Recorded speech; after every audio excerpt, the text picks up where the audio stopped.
నిన్నటి వరకు రాష్ట్రానికి పెద్ద దిక్కుగా ఉన్న పీకేఆర్ రేపటి నుండి చరిత్రలో గుర్తుంచుకోవాల్సిన అధ్యాయంగా మారిపోయారు.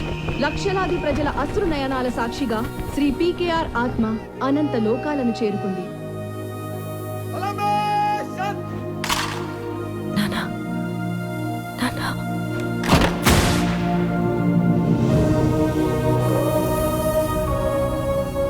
దివంగత ముఖ్యమంత్రి పీకేఆర్ చితికి ఆయన పెద్ద కుమార్తె శ్రీమతి సత్యప్రియ అంతులేని దుఃఖాన్ని దిగమింగుతూ నిప్పంటించారు. అంత్యక్రియలకు దేశంలోని అన్ని రాజకీయ పార్టీల ముఖ్యులు హాజరైన పీకేఆర్ ఆత్మ బంధువని పార్టీలో అందరూ అనుకునే బ్రహ్మ రాకపోవడం ఆశ్చర్యంగా ఉందని ప్రజలు అనుకుంటున్నారు.